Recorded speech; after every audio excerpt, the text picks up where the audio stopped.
नमस्कार।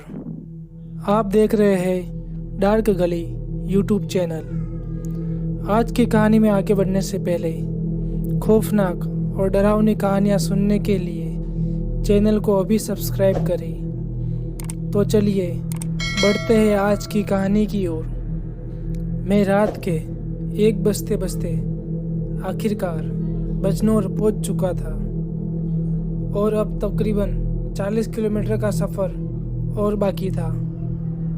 रात काफ़ी होने की वजह से स्टेशन के बाहर कोई सवारी नहीं दिखाई दे रही थी। हालांकि अभी भी कुछ दुकानें खुली थी। मैंने वही पास की दुकानों में पूछताछ की तो पता चला कि इस वक्त कोई भी सवारी मिलना मुश्किल है। मगर 3 घंटे बाद मतलब 4 बजे के बाद यह सवारी मिलना चालू हो जाएगा। ये जानने के बाद अब मैं वहीं पे घूमने लगा। मैं अभी घूम ही रहा था कि मुझे कुछ ही दूरी पर एक रिक्शा खड़ा नजर आया। रिक्शे को देखते ही मैं रिक्शे के पास गया तो देखा कि रिक्शा वाला रिक्शे में नहीं था। रिक्शे वाले को वहाँ नहीं देखकर मैंने एक बार आवाज़ लगाई, अरे भाई कोई है? मैंने इतना कहा ही था तभी रिक्शा के पीछे से निकलकर एक आदमी आया और बोला, हाँ भाई साहब बोलो। तो इस पर मैं बोला, वो मुझे रामपुर के पुराने पुल के पास जाना है। तो मेरी बात सुनकर वो बोला, अच्छा ठीक है बैठ जाओ रिक्शे में। तब हम पुराने पुल के लिए वहाँ से निकले। अभी हम लोग कुछ दूर आए ही थे कि ड्राइवर मुझसे बोला, बीड़ी है क्या भाई साहब? तो मैंने कहा, नहीं मैं बीड़ी नहीं पीता हूँ। मेरा इतना कहते ही पता नहीं वो ड्राइवर एकदम से कहीं गायब हो गया। अब वो रिक्शा बिना ड्राइवर के ही सड़क पर चले जा रही थी। ड्राइवर के गायब हो जाने से अब मैं बुरी तरह से डर गया था। मैं इधर उधर देख ही रहा था आखिरकार वो ड्राइवर कहाँ चला गया। तभी वो ड्राइवर सड़क के किनारे किसी से बीड़ी मांगता हुआ दिखाई दिया और जैसे ही रिक्शा उसके करीब से गुजरा वैसे ही वो ड्राइवर अचानक से ही फिर से रिक्शे में बैठ गया। तभी ड्राइवर बीड़ी का कष्ट खींचते हुए जोर जोर से हंसने लगा और अपनी मुंडी पीछे घुमाकर मुझसे बोला, क्या देख रहा है बे? उस वक्त मैंने मन ही मन सोच लिया था कि आज मेरा खेल खत्म।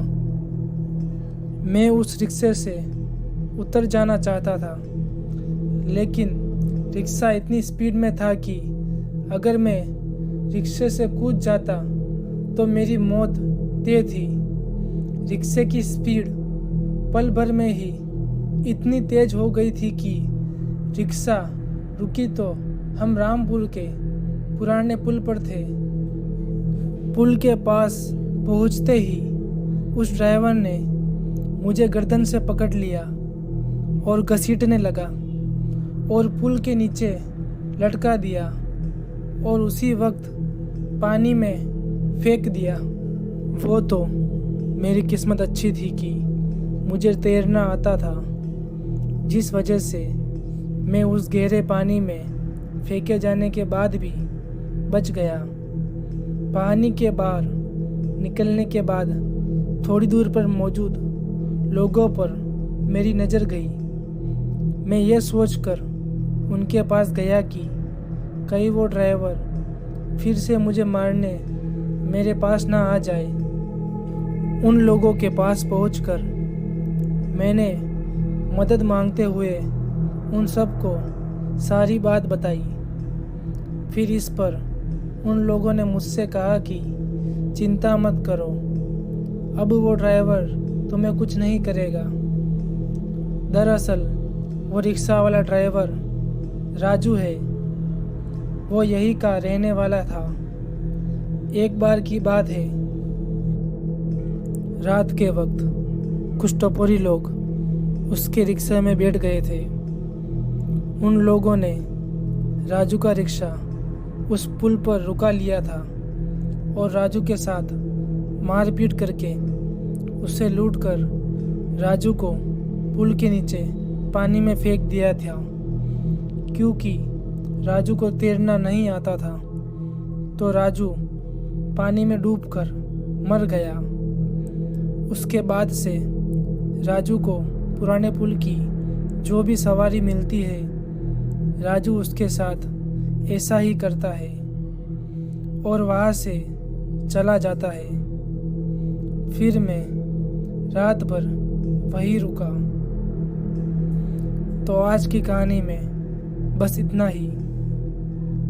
अगर ये कहानी आपको अच्छी लगी हो तो वीडियो को लाइक करें और चैनल को सब्सक्राइब करें।